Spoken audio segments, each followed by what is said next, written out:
Assalamu alaikum wa rahmatullahi wa barakatuhu. In today's episode, we will learn about the storm of Ghazwa-e-Akram.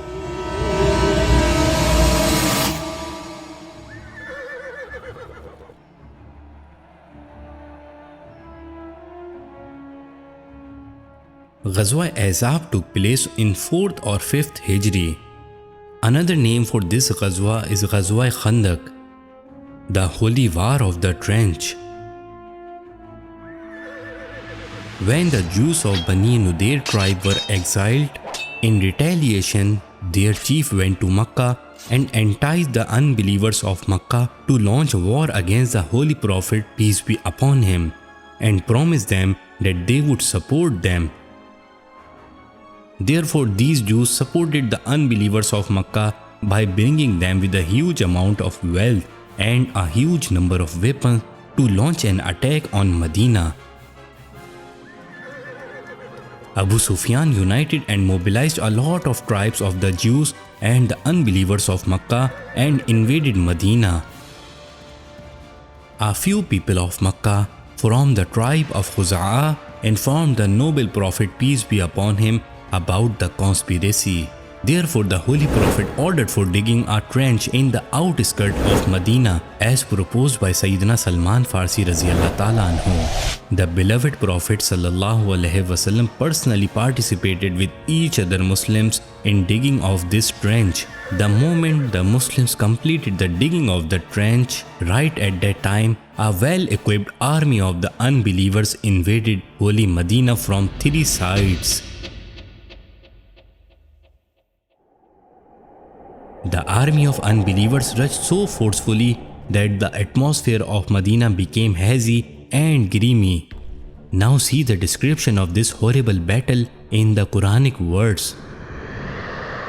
When the unbelievers came upon you from above you and from below you, and when the eyes dazzled in amazement and the heart rose up to the throats, and you began to think diverse thoughts about Allah of hope and despair, that was the place where Muslims were tested, and they were tested with a severe shaking.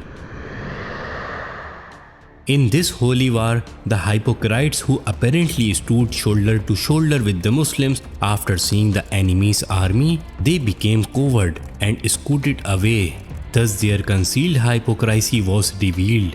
They started seeking lame excuses to quit the war and sought permission to hide in their homes. But the loyal and the faithful Ansar and Muhajirin fought the enemy with wonderful bravery. Their faithful loyalty and their bravery are described in the Holy Quran in the following words. And when the Muslims saw the armies of disbelievers, they said, "This is what Allah and His noble Prophet promised us. And Allah and His noble Prophet have spoken the truth, and it only increased them in faith and submission to the pleasure of Allah." When pagans saw the trench surrounding Medina as an unsurpassable hurdle in their way, they were astounded.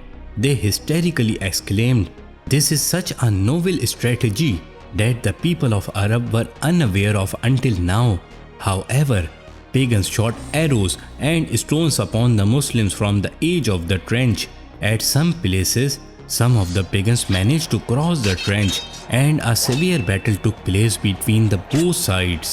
Although the Muslims were worried, but there was not even a slightest weakening in their determination and courage. They were confidently fighting the enemy. All of a sudden, the help from Allah came in the form of an abrupt and furious storm which emerged from the east. In fact, it was a divine torment that struck the unbelievers.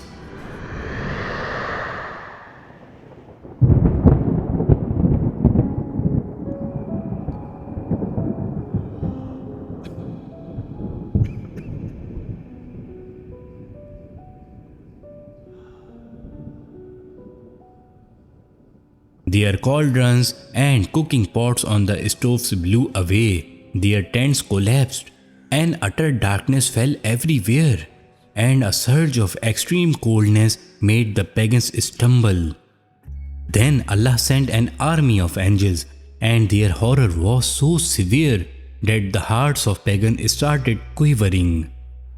They were depressed, horror-stricken, and hysterically haunted with fear to such an extent that they had no remedy other than to retreat.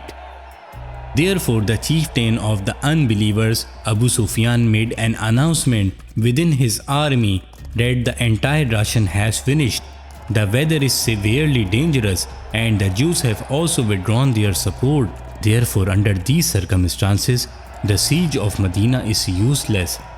After saying this, he blew the cattle drum of departure and scooted away from the battlefield, leaving behind loss of possessions.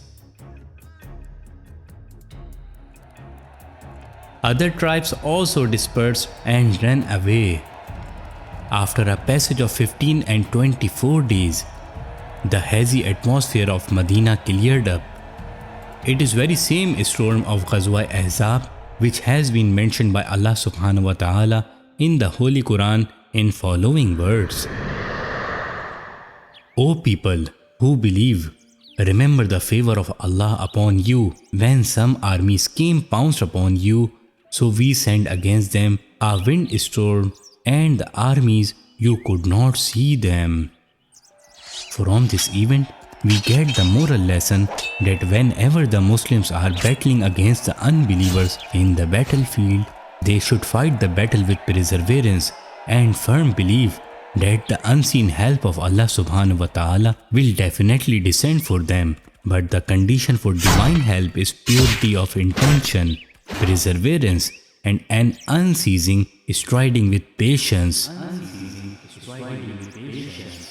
Therefore, in the battles of Badr, Uhud, and Ahzab, which were fought between the Muslims and the pagans, this reality was evident that even though there were apparently hardships and difficulties for the Muslims, but when the Muslims showed determination, the divine help joined them, and within a wink of an eye, the state of affairs in the battlefield was completely changed, and the Muslims were blessed with victory, and unbelievers, despite being huge in numbers and resources, were defeated.